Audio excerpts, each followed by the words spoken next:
You know, one of the most useful things that you can do in your marketplace is understand the various business models that are involved. That's a fancy way of saying, how do people make money? Now, in the old days, you'd have to go from store to store and you'd have to, pretend to sit there and have a coffee or something and watch people and see what they'd buy and what prices they were charging. It was a very, very intensive process. Now, with online business, there's nothing of the sort. All of these business models are there available for you to see. And what amazes me is the number of times I speak to people and they don't actually check how people are making money. They are not looking at the business models of other people in the market. I almost said competitors there, but I find competitors a really strange word online. I much rather think of them as potential joint venture partners. But it's still important for you to understand, well, how are people making money in this market? Because there's an awful lot of money. It doesn't matter how big or how small your niche is.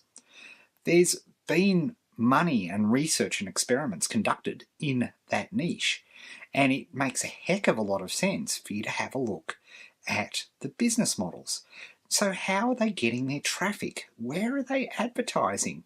What about are they using any of the super new modern advertising areas like YouTube, Twitter and Facebook?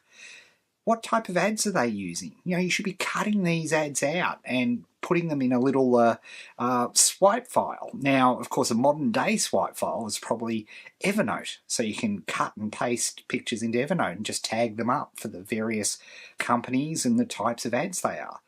Because all of this is grist for the mill when you start thinking about advertising yourself. Now, not to say that just because people are advertising in a particular area means that they're making money in that area. You can be pretty certain that if they do that over a period of time of observation, people are pretty hesitant to just throw away money for no good reason.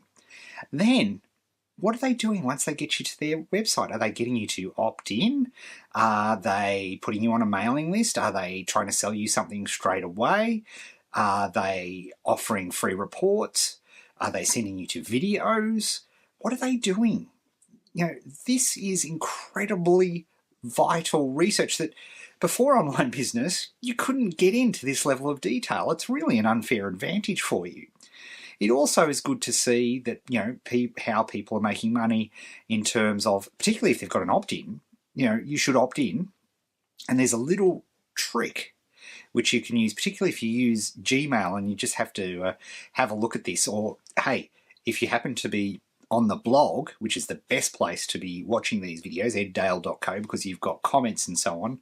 We also put a transcript of what I've been saying here as well, but I'll also put a little guide for you for this week showing you how to use this little trick, which allows you to identify exactly using your Gmail account where you opted in and for which competitor's site. Shouldn't have used the word competitor, but you know what I mean. And you can follow along and see how do they email you.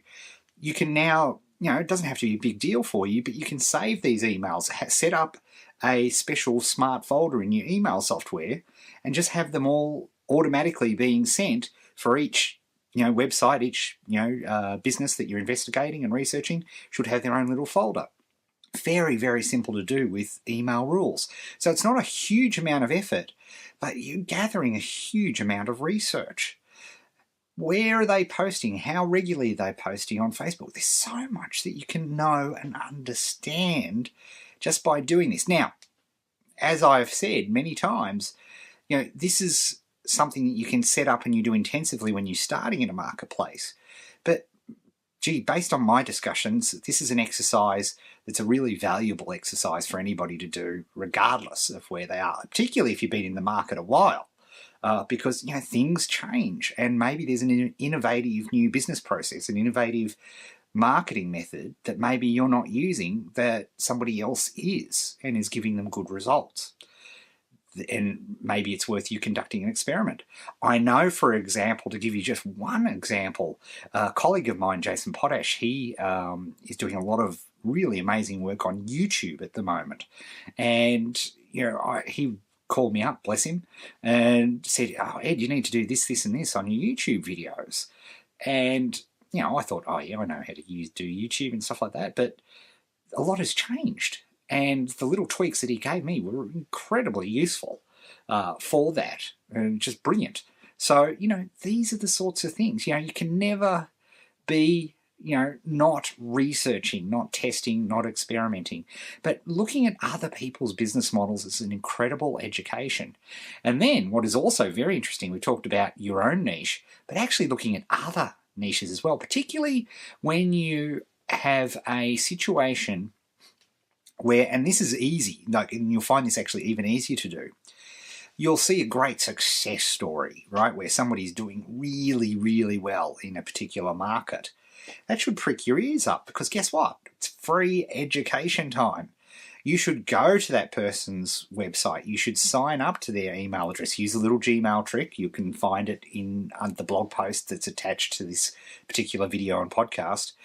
And boom, you can break down that person's business step by step by step. Instant education for you. Instant way of researching. And the beauty of it is you do it in such a way that this is a research process, so that you do it with purpose. You do it with direction and vigor and rigor, so that way, it's not just sitting in front of the computer and clicking around. You're literally trying to flowchart out what is this person's business model that is so successful. And what's amazing is you can do it step by step by step by step. And that's what's so wonderful about doing online business. So not only in your own niche, but think about other people's niches as well. Particularly when you hear of a great success story, where do they advertise? What are they asking you to do? Where do they send you? What's on that landing page? Now, you may say, oh, well, that's completely irrelevant to my market, but you never know. Innovation in a new market always occurs when you take something from a completely unrelated area and put it into your marketplace.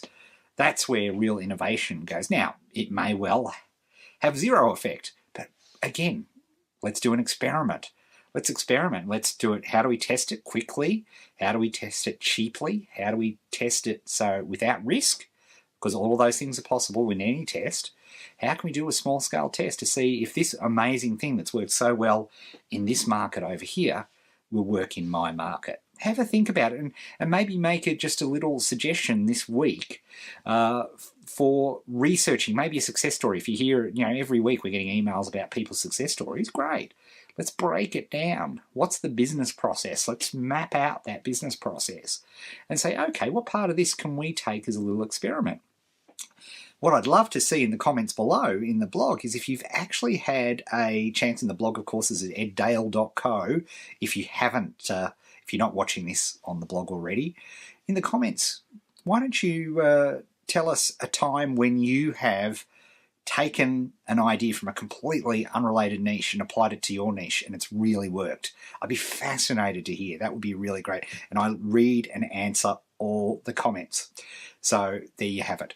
I should also say that the challenge is kicking off very soon. So if you haven't registered for the challenge, hit us up at challenge.co. And register so we can let you know when the next challenge is happening. All right, with that, thank you very much. Really appreciate it. If you thought this was valuable and this is useful, if you could hit that share button and share it, like it, tweet it, all those wonderful social media things, because it does really help us, which is fantastic. And, for the price of what you paid for watching this, that's pretty fair. As long as you liked it. If you didn't like it, well, don't tell anybody, please. All right, folks. Have a great week. Speak soon.